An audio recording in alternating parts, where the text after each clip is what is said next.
Piccolo players, 'tis the season for Nutcracker, and so in this video and then in subsequent videos I'm going to do is all going to be on the Piccolo and third flute part in the Nutcracker, just going through scene by scene the main exposed parts. So I'm used to playing a reduced version that was Flute 2 and Piccolo combined, but I've played the flute, I played all the parts before, but you're very likely to get some kind of reduced orchestration part. And in what I'm looking at right now, I'm going to start in scene 6, Act 1, scene 6. This is the first exposed Piccolo. It's not really a solo, but it's your first entrance that's exposed on Piccolo. And when I found these parts on IMSLP, this Piccolo part is within the second flute part. I don't remember that ever being there. Maybe it is, and it's a Piccolo duet. And anyway, it doesn't really matter, but I'm looking right now, if you're looking at IMSLP parts, it's in the Flute 2 part. Okay, so at this point in the Nutcracker ballet, in the story, it's evening time after they'd had the families had their Christmas party, and the magic is starting to happen, where the toys come to life and all this stuff. So it's setting the scene. It's nighttime, and the Piccolo has this little twinkle kind of call out in the night that I always think of like twinkling stars. It's not hard, but it's your first entrance coming in cold on the Piccolo, and you don't want to come crashing into the evening scene here. I would practice this with a recording on and practice the entrance to ensure that it's a high G here, grace note, to ensure that first G comes out. That's the biggest thing I'm going for. I have my embouchure a little more extra forward than I normally would, and I kind of let out some air. I noticed that I do that.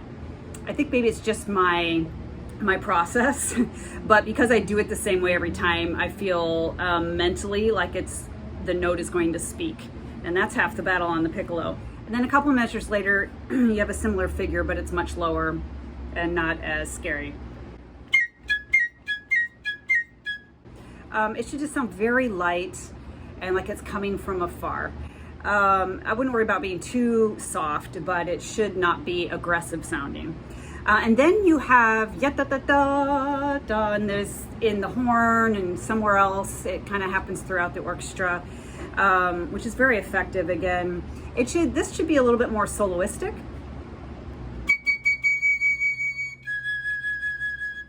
Make sure, check with your tuner where you are. The D flat, I would do an alternate fingering, and that's what I'm doing. It raises the pitch, and then you just have to make sure you're not too sharp. So the alternate fingering for D flat is no thumb, middle finger, ring finger in the left hand, and in the right hand, middle finger, ring finger, and the pinky. So that raises it. And when you get to the half note, you need to do a nice tasteful vibrato. It should sound like however you would sing it. Da, da, da, da, da. A little call. Okay, so that's your first entrance. Again, just practice with the recording or practice counting yourself in and for that first G to speak. That's the hardest part, I think. Then after that, things get I was going to say easier, but then I turned the page. Okay, so then at measure 68, after measure 68, this is very difficult in the Piccolo part. You have this, it's like activity, but it's very contained sounding. It's building a scene of expectation that's happening on the stage when it's nightfall and magic is starting to happen. So you have this first D, E, D, E, C, D, C, D, B. That one, I've done it a couple ways. That time I just did real fingering, and I do that often. You just have to make sure to really grab onto the second E for some reason. It's easy to lose that second E. I think with your air, if your air is blowing through too much, it can overpower the finger changing from the D to the E. So don't blow too much air.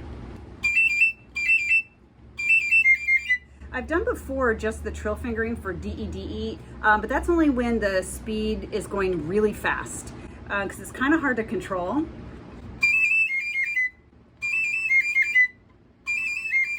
Yeah.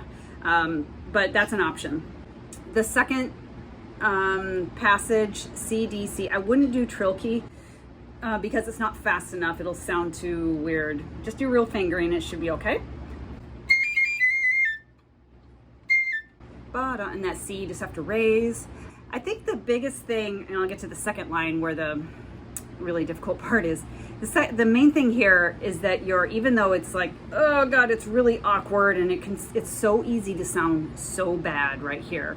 But I think if you just lock into the rhythm, right before you come in, there's a bass clarinet, I believe, that goes yump, bump, bump, bump, bump, bump, bump, bump, dum, and then somebody goes yada-da-da-dum, ba-da-da-da-dum, bump, yada-da-da-da-da-da-dum. And if you're concentrated on the rhythm being exactly with how everyone set it up, that's kind of puts my mind at ease anyway. Then I know exactly where I'm putting it and I don't worry too much. But anyway, onto the second line.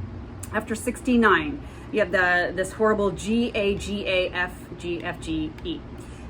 So I have a C sharp trill key with a G, A trill key here on this awesome Keith Piccolo. And it has been a lifesaver for this particular ballet. So you can do G to A like this and it's not so bad.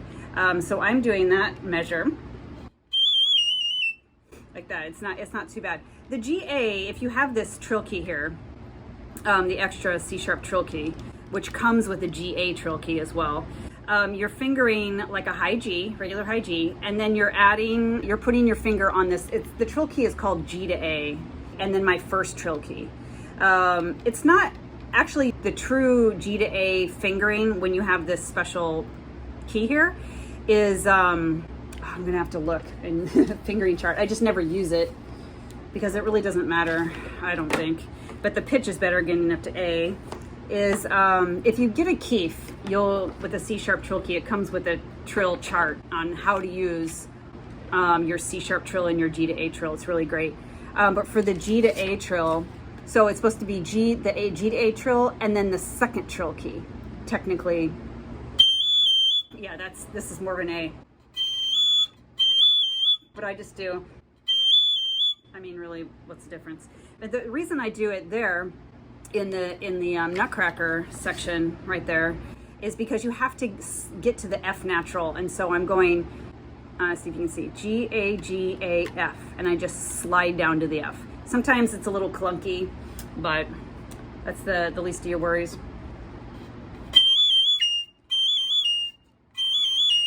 If you do not have the C sharp trill key, actually, I'm so used to having it now, I can't even imagine how I got by without it, honestly. But I had a Zentner Piccolo, which I loved for decades before I got this Keith, and I played on it professionally, and it did not. And I played Nutcrackers, and I don't know how I managed.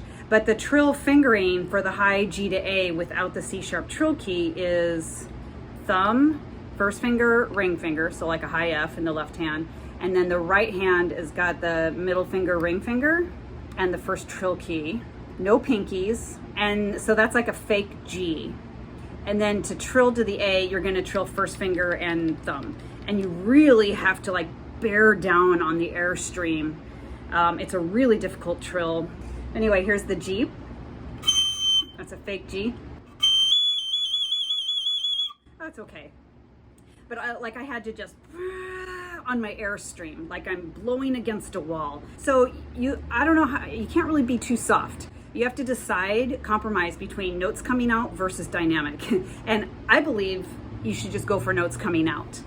The other option, I think what I had done before actually, because that trill I just showed you, you really have to blow hard. You can't really control it very well. I think I just did G to A flat and called it a day. But, so that would be the first trill key, but because you have to go to the F, I would do the middle finger operating the first trill key. So G, A, G, A, F. That's probably what I have done before I had this Piccolo, because that one sounds just fine. No one is going to be like, that's not a whole step trill, that sounds like a half. No one's going to know. They will know if the note doesn't come out or if it's really too loud. So I guess I would do this first trill key with your middle finger for that if you do not have the C sharp trill key. And then the last measure of these wiggles, trill fingerings for sure. F, G, F, G, so using your thumb, F, G, F, G, and then E, F, E, F. So that last measure, So any advice I would say about the dynamics, keeping it so soft, especially on the high G to A, really what I've noticed myself doing is my embouchure comes very far forward. It's very far forward, making a very tiny aperture. I always have the feeling that my airstream is coming from, like I'm grabbing onto the airstream from the inside of my lips, not right here on the outside, not like that, but like the inside, the mushy part on the inside. I feel like the air is coming through there. So you don't have that tight, clamped on sound. It's just very far forward. Okay, moving on to scene 7, which is now going into the battle scene where the mice or the rats all come to life, and the toy soldiers have come to life, and they're having a big battle. It's a great scene. And then the Nutcracker comes to life and turns into a prince at the end of this scene. It's very magical. So anyway, this is the battle scene, very active Piccolo part. And I'm looking back now at the Piccolo / 3rd flute part. So this is at 78. After 78, you have more of those yada-da-da-da-da-da-da, but it's full orchestra, so you feel much safer. You have some kind of support under you, and you can just blow. You can just play, and it's not so scary. So at 78, or 2 after 78,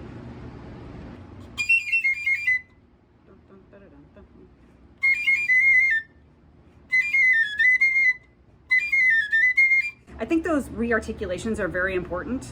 Ta, ta, ta, ta, ta, ta, for them to be obvious. So just make them obvious. And then you've got this nasty G to A thing again, but now it's loud. So you can just, you know, let it out right here.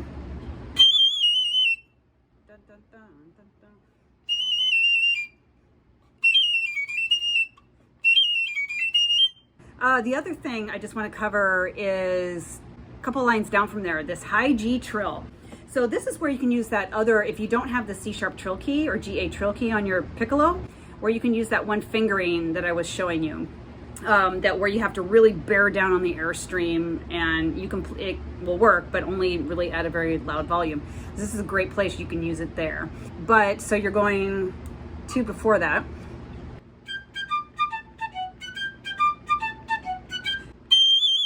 Yeah, a couple things. When you first start the trill, no matter what trill fingering you're using, make sure the first G comes out, and before you start wiggling fingers. And you can, and I usually do this in the orchestra, you can leave out that first G, the middle G, and then it's just more, you can get a good breath there if you want. No one's gonna know if you don't play that G or not. So again, like 2 before the trill, going,